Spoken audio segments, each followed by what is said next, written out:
இயேசு கிறிஸ்துவில் எனக்கு பிரியமான சகோதர சகோதரிகளே, நம்முடைய பாவங்கள் மன்னிக்கப்படுமா, நம்மை இறைவன் ஏற்றுக்கொள்ளுவாரா என்றெல்லாம் பல கேள்விகள் நமக்குள் எழுவதுண்டு. அந்த கேள்விக்கான விடையை நீங்கள் லூக்கா நற்செய்தி 7ஆம் அதிகாரம் இறை வார்த்தைகள் 36 - 50 வரை வாசித்தீர்கள் என்றால் உங்களால் புரிந்து கொள்ள முடியும். இனி நற்செய்தியில் நாம் பார்க்கின்ற பொழுது சில கேள்விகள் எழுகின்றன. தவறு செய்யாத மனிதர்கள் உள்ளனரா? நாம் பார்க்கின்ற மனிதர்களின் முகத்தில் தென்படும் சிரிப்பு உண்மையானதா? நாம் பார்க்கின்ற மனிதர்களின் முகத்தில் தெரிகின்ற வேதனைகள், துயரங்கள் உண்மையானதா? எத்தனை மனிதர்கள் முகமூடி போட்டு வாழ்கிறார்கள்? ஒருவரின் அகத்தில் எழும் சிந்தனைகள், எண்ணங்கள் வெளியே தெரிவதில்லை. ஆகவே தான் இயேசு கூறுகிறார் பரிசேயர்களை பார்த்து, வெள்ளையடிக்கப்பட்ட கல்லறைகளே, அதாவது அகத்தில்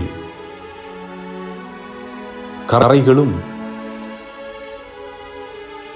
தேவையற்ற சிந்தனைகளும் எண்ணங்களும் நிறைந்திருக்க, வெளியே கல்லறை போன்று, வெள்ளையடிக்கப்பட்ட கல்லறை போன்று, புதுப்பிக்கப்பட்டது போன்று அழகாக இருக்கும். ஆக அத்தகைய மனநிலையோடு தான் இன்று பலர் இங்கே வாழ்ந்து கொண்டிருக்கின்றோம். ஆக நமக்கு அகம் ஒன்றுமாக புறம் ஒன்றுமாக நாம் வாழ்ந்து கொண்டிருக்கின்றோம். இதை போன்று வாழ்ந்த ஒரு பெண்மணி தான் இன்று இயேசுவை சந்திக்கின்றாள். ஆக பல பாவங்கள் செய்து தன் பாவத்தால் சுமையை உணர்ந்தவள், அதனால் ஏற்படும் இழப்புகளை உணர்ந்தவள், அதனால் ஏற்படும் மகிழ்ச்சியின்மையை உணர்ந்தவள், இறுதியாக இயேசுவை தேடி அவர் அருகே சென்று அவரிடம் மன்னிப்பை வேண்டுபவளாக நிற்பதை பார்க்க முடிகின்றது. இயேசு எங்கே இருக்கின்றார் என்றால், ஒரு பரிசேயர் வீட்டில் அமர்ந்து உணவருந்து கொண்டிருக்கின்றார் என்றால், அவர் அந்த வீட்டிற்கு உணவருந்து அழைக்கப்பட்டிருந்தார். பொதுவாக யூத சமூகத்தில் அன்றைய காலகட்டத்திலே ஆண்கள் அமர்ந்திருக்கும் பகுதியில் பெண்களுக்கு இடமில்லை. ஆனால் அந்த பெண் எதை பற்றியும் கவலைப்படவில்லை. இயேசுவை நோக்கி செல்கிறார். அவர் பாதத்தை பற்றி பிடித்து அழுகிறார். அவள் கண்ணிலிருந்து புறப்பட்ட கண்ணீர் இயேசுவின் பாதத்தை நனைக்கிறது. தன் கூந்தலால் அதை துடைத்து நறுமண தைலத்தை பூசுகிறார். இங்கே பாராட்டப்பட வேண்டியது அந்த பெண்ணின் தைரியத்தை. தன்னை ஏதாவது செய்து விடுவார்கள் என்றோ, தண்டனை கொடுத்து விடுவார்கள் என்றோ கவலைப்படவில்லை. மாறாக துணிந்து செல்கிறார்.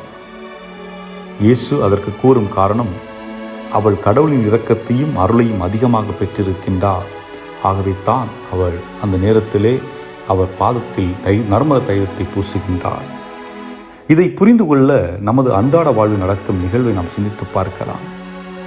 ஒரு சிலர் தங்கள் வாழ்வில் பல்வேறுபட்ட பாவங்களை செய்திருப்பார்கள்.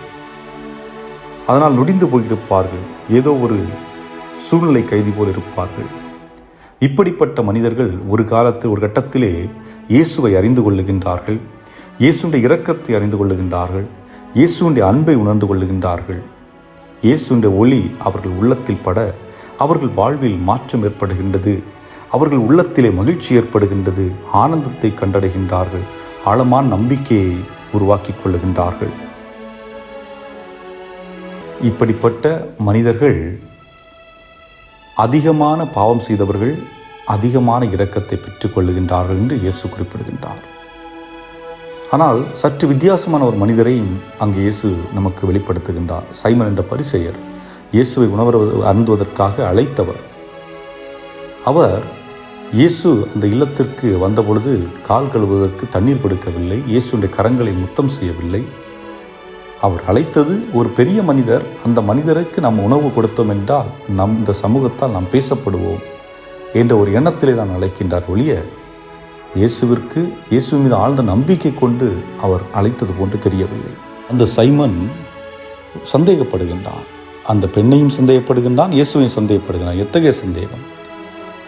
ஒருவேளை இவர் உண்மையாக இறைவாக்கினராக இருந்தால் இந்த பெண், இயேசுவை தொட்டிருக்கின்ற அந்த பெண் பாவி என்பதை அவர் அறிந்திருப்பாரே. ஆனால் அவர் அவளை ஒன்றும் சொல்லவில்லையே என்று எண்ணுகின்றான். அவன் உள்ளத்திலே எண்ணியதை இயேசு அறிந்து அவனுக்கு தகுந்த பதிலை கொடுக்கின்றார். உன் உள்ளம் நீ செய்த தவறை உணர மறுக்கின்றது. ஆகவே இறைவனுடைய இரக்கத்தை நீ முழுமையாக பெறவில்லை. அந்த பெண்ணின் உள்ளம் தன்னுடைய தவறை உணர்ந்து ஆண்டவரிடத்தில் நெருக்கம் காட்டுகின்றது, நம்பிக்கையை கொள்ளுகின்றது. ஆகவே இறைவனுடைய இரக்கத்தை அந்த பெண் முழுமையாக பெற்றுக்கொள்ளுகின்றார். அன்புக்குரியவர்களே, தவறு செய்வது மனித இயல்பு. உடல் இருக்கும் வரை நமது தவறுகள் தொடர்ந்து கொண்டுதான் இருக்கும். ஆனால் அது எந்த அளவிற்கு அளவுகோல் என்பது ஒவ்வொரு மனிதனை பொறுத்து இருக்கின்றது. நானும் தவறு செய்யக்கூடியவன் தான், நீங்களும் தவறு செய்யக்கூடியவர்கள் தான். ஆனால் ஆண்டவர் விரும்புவது என்னவென்றால், அந்த தவறினை நீங்கள் உணர்ந்து அதற்காக வருந்தி ஆண்டவரிடத்தில் மன்னிப்பை கேட்க வேண்டும். நீங்கள் கேட்கின்ற பொழுது ஆண்டவர் உங்களை மன்னிப்பார் என்று நம்ப வேண்டும். ஆக இயேசுவை நெருங்குவது, இயேசுவின் மீது ஆழ்ந்த நம்பிக்கை வைப்பதுதான் மீட்பிற்கான அடையாளம். ஏனென்றால் மீட்பு என்பது இயேசுவின் வழியாக மட்டுமே கொடுக்கப்பட்டிருக்கின்றது. உயிர் தாண்டவர் அவர் அருகில் நாம் நெருங்கி செல்லுகின்ற பொழுது நாம் மீட்கப்படுகின்றோம், குணப்படுத்தப்படுகின்றோம்.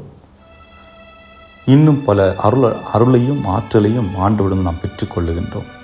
இதை உணர்ந்தவர்களாக நம் வாழ்வில் நம்மை இறைவன் மன்னிக்க காத்திருக்கின்றார்.